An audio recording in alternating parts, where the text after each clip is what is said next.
কুমারী নারীর চেয়েও বিশ্বনবী বেশি লাজুক ছিলেন। সুবহানাল্লাহ। এই জন্য নারীরা বিশ্বনবীর কাছে প্রশ্ন করতে আসতো না, লজ্জায়। বিশ্বনবীও লজ্জা পায়, নারীরাও লজ্জা পায়। প্রশ্ন হবে, উত্তর হবে। এই জন্য আল্লাহ বললেন, নবী সাহাবারা আপনার কাছে আসে, প্রশ্ন করে, দৈনন্দিন জীবনের জীবন ঘনিষ্ঠ বিষয়গুলো জেনে যায়, নারীরা আসতে পারে না। এই জন্য আমি আপনার বিবির সংখ্যা বাড়িয়ে দিলাম, সব নারীরা আপনার বিবির কাছ থেকে মাসালা জেনে নিবে। অনেকে বলে বিশ্বনবী নারীর দেহ ভোগ করার জন্য 13টা বিয়ে করছে। কপাল পোড়া, কপাল পোড়া। আমার নবীর ইতিহাসই জানে না। বিশ্বনবীর প্রথম বিয়েটা ছিল 25 বছরের বয়সে। কত বছর? ওনার বয়স ছিল 25। বিয়ে করেছেন সাইয়্যিদাতুনা খাদিজাকে, ওনার বয়স ছিল 40। একটা নারী ছিল, এই মহিলাকে বিয়ে করলেন বিশ্বনবী মুহাম্মদ সাল্লাল্লাহু। তখন বিশ্বনবী তাগড়া যুবক, 25 বছর বয়স। কেমন যুবক? যিনি মক্কার সবচেয়ে বড় কুস্তিগীরকে ডান হাতে তুলে মাটির মধ্যে 3টা আছাড় মেরেছেন।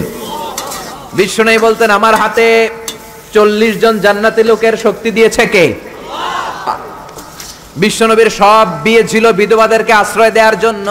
একটা মাত্র বিয়ে ছাড়া, সেটাও আকাশের উপর থেকে বিয়ে পড়িয়েছে কে? জান্নাতি রেশমের কাপড়ের মধ্যে আয়েশার চেহারা এনে জিব্রাইল বললেন, মেয়েটারে কেমন লাগে? নবী বললেন, ভালো লাগে।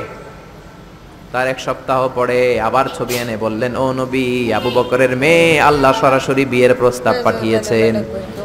বিশ্বনবী বললেন, জিব্রাইল, তুমি যদি বিয়ের ঘটক হও, আল্লাহ যদি হয় কাজী, আমি মুহাম্মদ রাজি।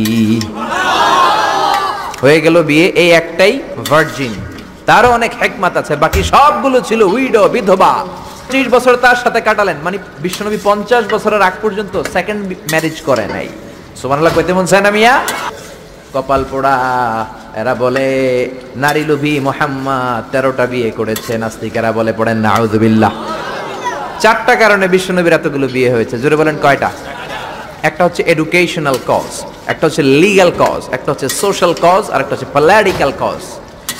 এডুকেশনাল কজ যেটা প্রথমে বললাম, নবীর কাছ থেকে শিখতে আসতো পুরুষেরা, নারীরা শিখতে পারে না, মাসালা জানতে পারে না। আল্লাহ বললেন, বেশি করে বিয়ে করো, মাসালাগুলো তোমার বিবিদের কাছে জানাও। হায়েজ নেফাজের মাসালা, বিয়ে করলে স্বামী স্ত্রীর দাম্পত্য জীবনের মাসালা। ও নবী, তুমিও বলতে লজ্জা পাও, নারীরা শুনতে লজ্জা পায়, তোমার বিবিদের কাছ থেকে এসে এসে শিখে যাবে রে নবী। 1 নম্বর কজ এডুকেশনাল। 2 number legal. অনেকে ছেলে দত্তক রাখে, পালক পুত্র। খবরদার, পালক পুত্র কোনদিন আপনার আপন পুত্র হতে পারে।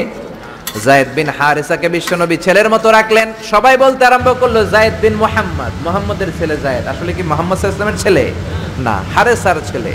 এইটা বোঝানোর জন্য যায়েদ বিন হারেসা যখন জাইনাব বিন জাহাশকে তালাক দিলেন, বিশ্বনবী বললেন, তুমি তোমার পালক পুত্রের বউকে এখন বিয়ে করবা। সুবহানাল্লাহ। Legal cause to inform the society the legal rule of Islam. ইসলামের রুলিং শিখানোর